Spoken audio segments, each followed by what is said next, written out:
नमस्कार दोस्तों, मैं यशदीप कौशिक आप सभी का स्वागत करता हूं और आज मैं लेकर आया हूं एक ऐसे दिलचस्प गीतकार की दास्तां जिन्हें सिर्फ एक गीत लिखने के एवज में एक फिल्म निर्माता को अपने बड़बोलेपन की वजह से अपनी महंगी कार देनी पड़ गई थी। एक बार इन्हीं जनाब को महान संगीतकार एस.डी. बर्मन ने जब जानबूझकर नीचा दिखाने की कोशिश की तो उन्हें अपने ही मुंह की खानी पड़ी। प्रसिद्ध संगीतकार जोड़ी शंकर जयकिशन के शंकर साहब को भी एक दफा इनके लिखे एक गीत के बारे में अपशब्द कहने पर बाद में पछताना पड़ा था। दोस्तों, ऐसे ही दिलचस्प, रोमांचक और हैरत अंगेज कारनामों का ताना बाना है महान गीतकार पद्मश्री पद्म भूषण गोपाल दास नीरज जी का फिल्मी सफर। सीने में जलन, आंखों में तूफान सा क्यों है, इस शहर में हर शख्स परेशान सा क्यों है, क्या कोई नई बात नजर आती है हमें, आईना हमें देख के हैरान सा क्यों है। इतने बदनाम हुए हम तो इस जमाने में, इतने बदनाम हुए हम तो इस जमाने में, तुमको लग जाएंगी सदियां हमें भुलाने में। इतने बदनाम हुए हम तो इस जमाने में। जी हाँ दोस्तों, आज हम बात करने जा रहे हैं नीरज जी की। इससे पहले नीरज जी की जिंदगी के पन्ने हम पलटने शुरू करें, आइए एक नजारा कर लें उनके कुछ यादगार नगमों का, और तब तक आप इत्मीनान से अपने इस पसंदीदा चैनल को सब्सक्राइब भी कर सकते हैं। आज मदहोश हुआ जाए रे मेरा मन, मेरा मन, मेरा मन। कुड़ी नहीं है मेरा दिल है, देखो देखो टूटे ना। दिल आज शायर है, गम आज नगमा है, शब ये गजल है। कैसे कहें हम, प्यार ने हमको क्या क्या। नीरज जी का जन्म 4 जनवरी 1925 को उत्तर प्रदेश के इटावा जिले के पुरावली गांव में हुआ था। मात्र 6 वर्ष की आयु में इनके सर से पिता का साया उठ गया था। कभी कचहरी तो कभी किसी सिनेमा घर में नौकरी की, तो दिल्ली के सफाई विभाग में भी काम किया, पर अपनी पढ़ाई नहीं रुकने दी। कानपुर के डीएवी कॉलेज में टाइपिस्ट की नौकरी की, तो मेरठ कॉलेज में बतौर हिंदी प्रवक्ता भी काम किया। इसके बाद अलीगढ़ विश्वविद्यालय में भी अध्यापन का कार्य किया। कविता लिखने के शौकीन नीरज जी 17-18 वर्ष की आयु में ही कवि सम्मेलन और मुशायरों के मंचों पर काव्य पाठ करने लगे थे, और बहुत ही जल्द पूरे देश में कवि नीरज की ख्याति का परचम लहराने लगा था। गो जरासी बात पर बरसों के यार आने गए, लेकिन इतना तो हुआ कुछ लोग पहचाने गए। मैं इसे शोहरत कहूं या अपनी रुसवाई कहूं, मुझसे पहले उस गली में मेरे अफसाने गए। हे मैंने कसम ली, हे तूने कसम ली। नीरज जी 8 फरवरी 1960 को मुंबई में नीरज गीत गुंजन कार्यक्रम में अपनी एकल प्रस्तुति देने आए हुए थे। वहां उनके शिष्य रह चुके फिल्म निर्देशक आर चंद्रा ने उनसे अपनी नई फिल्म नई उम्र की नई फसल में गाना लिखने का अनुरोध किया। नीरज जी बोले, भैया फिल्मों के लिए गाने लिखने का तो कोई अनुभव नहीं है, हाँ मेरे लिखे कोई गीत, गजल, कविता अगर तुम्हें पसंद है तो अपनी फिल्म में इस्तेमाल कर लो। 1954 में नीरज जी ने लखनऊ ऑल इंडिया रेडियो से एक गीत पढ़ा था और उस गीत ने खासी धूम मचाई थी। देश भर में ही नहीं, सरहद पार पड़ोसी मुल्क पाकिस्तान में भी। आर चंद्रा जी ने नीरज जी का वही गीत और अन्य कुछ गीत फिल्म में इस्तेमाल कर लिए, और रफी साहब की आवाज में नीरज जी का वह गीत अब पूरी दुनिया में छा गया था।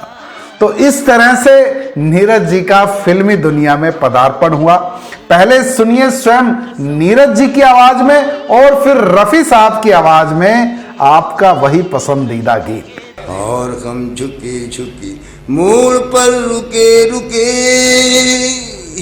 उम्र के चढ़ाव का उतार देखते रहे।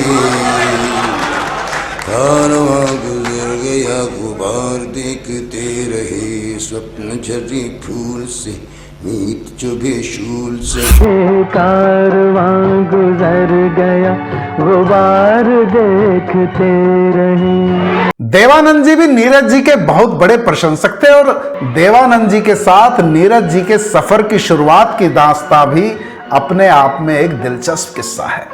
दरअसल नीरज जी मुंबई के एक कवि सम्मेलन में आए हुए थे और देवानंद साहब उसी कवि सम्मेलन में बतौर चीफ गेस्ट मौजूद थे। देवानंद जी को नीरज जी की कविताएं उनके अंतर मन तक छू गई। उन्होंने नीरज जी को अपने साथ काम करने का ऑफर दे डाला और कहा कि जब कभी फुर्सत और मन हो तो मुझसे आकर मिलना, हम साथ काम करेंगे। 60 के दशक के अंत में जब नीरज जी को पता चला कि देवानंद जी प्रेम पुजारी फिल्म बना रहे हैं तो उन्होंने देवानंद जी को खत लिखा और याद दिलाया कि आपने कभी मुझसे साथ काम करने का वादा किया था और मैं प्रेम पुजारी में आपके साथ काम करना चाहता हूं। देवानंद जी की फिल्मों में तब तक अधिकांशतः शैलेंद्र जी ही गीत लिखा करते थे, परंतु जिस वक्त प्रेम पुजारी बन रही थी दुर्भाग्य से शैलेंद्र जी का स्वर्गवास हो चुका था और देवानंद जी को एक अदद गीतकार की जरूरत तो थी ही। ऐसे में नीरज जी का खत मिलते ही देवानंद जी ने उन्हें तुरंत मुंबई आने का न्योता दे दिया। मुंबई पहुंचते ही देवानंद जी ने खर्चे पानी के नाम पर नीरज जी को पहले तो 1000 रुपए दिए और फिर पूछा कि कब तक हो मुंबई। नीरज जी बोले 6 दिनों की छुट्टी लेकर आया हूं। तो देवानंद जी ने उनकी 6 दिनों बाद की वापसी की हवाई जहाज की टिकट बुक करवा दी और उन्हें साथ लेकर संगीतकार SD बर्मन जी के यहां पहुंच गए। SD बर्मन जी ने देवानंद जी से कहा कि ये किस नीरज को पकड़ लाए हो, मैं तो इन्हें जानता तक नहीं हूं, ये लड़का क्या शैलेंद्र जी की टक्कर के गीत लिख पाएगा। देवानंद जी बोले ज्यादा दिमाग पर लोड मत लो, तुम्हें पसंद आए तो ठीक, वरना इसकी 6 दिनों बाद की वापसी की टिकट तो मैंने बुक करवाई दी है, एक बार मिल तो लो कम से कम। आंखों में रहा दिल में उतर कर नहीं देखा, कश्ती के मुसाफिर ने समुंदर नहीं देखा, पत्थर मुझे कहता है मेरा चाहने वाला, मैं मोम हूं उसने मुझे छूकर नहीं देखा। खिलते हैं गुल यहाँ खिल के बिखरने को। खैर सचिन दा ने नीरज जी को एक गीत की सिचुएशन समझाई, एक धुन सुनाई और कहा कि इस धुन पर लिखना है और ध्यान रहे कि गीत का पहला शब्द रंगीला होना चाहिए। देवानंद जी ने आंखों ही आंखों में इशारे से नीरज जी से पूछा क्या ख्याल है। नीरज जी बोले ठीक है कल मिलते हैं। दोनों वापस आ गए। अब देवानंद जी ने नीरज जी को कहा कि जब गीत लिख लो तो पहले मुझे दिखा देना, कहीं सीधे सचिन दा के यहीं पहुंच जाओ। तो साहब अगले दिन सुबह सुबह नीरज जी देवानंद जी के घर जा पहुंचे। इतनी सुबह नीरज जी को देखकर देवानंद जी भी हैरान, बोले सब खैरियत। नीरज जी बोले गीत पूरा हो गया। हैरान देवानंद जी ने कहा दिखाओ, और वह गीत पढ़कर देवानंद साहब के मुंह से पहली प्रतिक्रिया में सिर्फ 2 शब्द निकले, वंडरफुल, अमेजिंग। और फिर बोले आपने तो कमाल कर दिया नीरज जी, और तुरंत नीरज जी को साथ लेकर सचिन दा के घर पहुंच गए। और जब सचिन दा ने वह गीत सुना तो सचिन दा भी भौचक्के रह गए। उन्हें विश्वास ही नहीं हुआ कि जिस लड़के को वो नौसिखिया समझ रहे थे वह इतना कमाल का गीत लिख देगा। सचिन दा देवानंद जी से बोले अब आप जाओ और हम दोनों को अकेला छोड़ दो।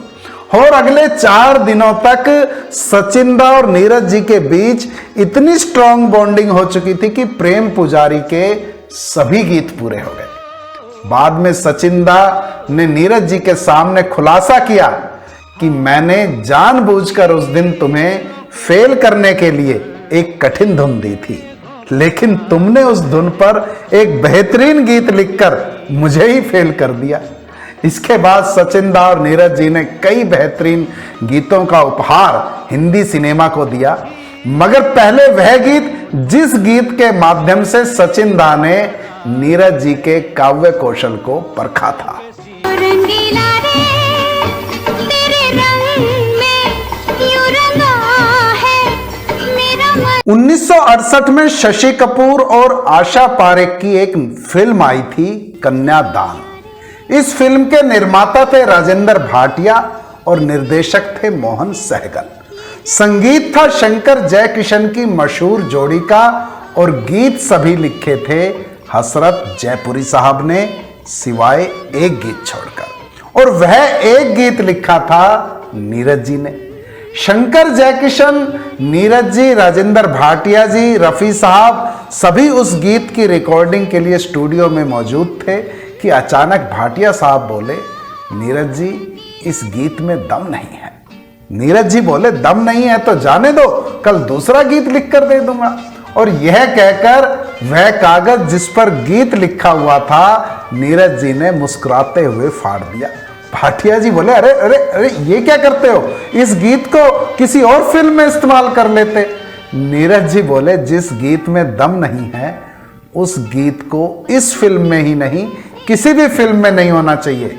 आप बस कल तक रुकें और एक दमदार गीत आपके सामने होगा। भाटिया जी बोले, अगर इतना ही विश्वास है तुम्हें तो ठीक है फिर, और मेरा भी ये वादा है कि अगर गीत मुझे पसंद आ गया तो जो मांगोगे वो मिलेगा। अगले दिन स्टूडियो में जब भाटिया साहब ने नीरज जी द्वारा लिखा नया गीत पढ़ा तो खुश होकर बोले, यही तो चाहिए था, इस गीत में दम नहीं कई क्विंटल का दम है। नीरज जी बोले, पसंद आया तो फिर अपना वादा पूरा करो। भाटिया जी बोले, नीरज जी जितना चाहे पैसा मांग लो मिलेगा। नीरज जी बोले, मुझे पैसा नहीं चाहिए, और टेबल पर रखी भाटिया जी की कार की चाबी उठाकर बोले, मुझे तो बस यही चाहिए। भाटिया जी भी मुस्कुराते हुए बोले, आज से तुम्हारी, और अब वह दमदार गीत आपकी नजर। लिखे जो खत तुझे वो तेरी याद में हजारों रंग के। 1970 में राज कपूर साहब की एक ड्रीम फिल्म आई थी, मेरा नाम जोकर। इस फिल्म में नीरज जी ने मात्र 2 गीत लिखे थे। टाइटल सॉन्ग कहता है जोकर सारा जमाना, और दूसरा गीत था ए भाई जरा देख कर चलो। ए भाई जरा देख कर चलो गीत लिखे जाने के पीछे भी एक दिलचस्प वाकया हुआ। राज कपूर जी ने नीरज जी को जब इस गीत की सिचुएशन समझाई, नीरज जी भी असमंजस में पड़ गए। बोले, जोकर क्या गा सकता है, क्योंकि उसका तो मस्खरे का किरदार है और वह गीत गजल जैसा कुछ भी गाएगा तो उसका किरदार ही मर जाएगा। राज कपूर जी बोले, बात तो सही कह रहे हो, पर इस सिचुएशन पर एक गाना तो जोकर को गाना ही पड़ेगा। नीरज जी बोले, तो फिर एक काम हो सकता है कि जोकर प्रॉपर गाना नहीं गाएगा पर आम बोलचाल के लहजे में गाएगा। अब राज कपूर जी परेशान, बोले मतलब? नीरज जी बोले, मतलब अभी थोड़ी देर में समझाता हूं। और थोड़ी देर बाद नीरज जी गीत लेकर राज कपूर जी के सामने बैठे हुए थे। राज कपूर जी ने जब वह गीत सुना तो बोले, इस सिचुएशन के लिए इससे बेहतर गीत हो ही नहीं सकता। आप तुरंत शंकर जयकिशन जी से मिलो और इसकी धुन तैयार करवाओ। अब जनाब शंकर जी ने जब यह गीत पढ़ा तो वह कई देर तक तो पहले तो कुछ बोले ही नहीं, और फिर अचानक बोले, ये क्या है? नीरज जी बोले, गीत है और क्या है। शंकर जी बोले, इस गीत के कोई 6 पैसे भी ना दे, पता नहीं कैसे राज साहब को बेवकूफ बना दिया। अरे गीत हो ही नहीं सकता, इसकी कोई धुन ही नहीं बन सकती। तब नीरज जी ने खुद गाकर शंकर जी को इस गाने की धुन सुझाई। तो इस तरह से दोस्तों यह गीत तैयार हुआ और उस साल फिल्म फेयर अवार्ड के लिए बेस्ट लिरिक्स की कैटेगरी में नॉमिनेट भी हुआ। हालांकि अवार्ड नहीं मिला, परंतु सैकड़ों गानों में से नॉमिनेट होना भी कम उपलब्धि नहीं है। ए भाई जरा देख के चलो, आगे ही नहीं पीछे भी। नीरज जी ने एस.डी. बर्मन और शंकर जयकिशन के दौर खत्म होने के बाद फिल्मों के लिए गीत लिखने बंद कर दिए थे। दरअसल नए संगीतकारों के साथ वे वैसा सामंजस्य नहीं बिठा पा रहे थे। हालांकि कवि सम्मेलनों और मुशायरों में जाकर पूरी महफिल लूटने का दौर उनके अंतिम समय तक जारी रहा।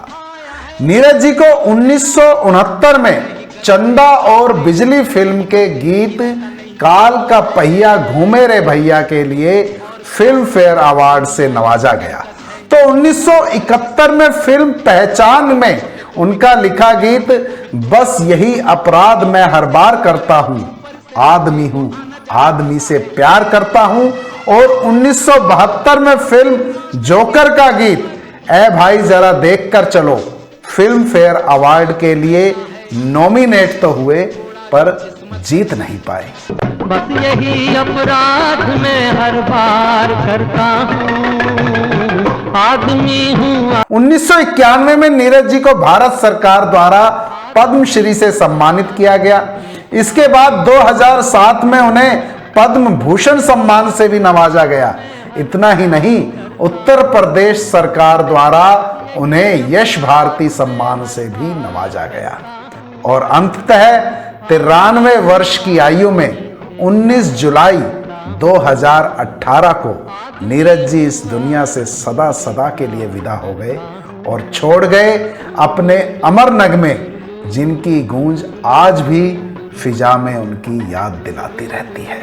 छोपियों में खोला जाए फूलों का शबाब, उसमें फिर मिलाई जाए। तो उम्मीद करता हूं दोस्तों आपको आज का यह वीडियो जरूर पसंद आया होगा।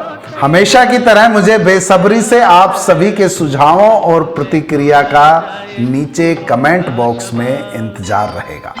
तो जल्द ही अगले वीडियो में आप सभी से एक और मुलाकात के वादे के साथ एक बार फिर से आप सभी को मेरा यानी कि यशदीप कौशिक का प्यार भरा नमस्कार, बेहद शुक्रिया, धन्यवाद, थैंक यू।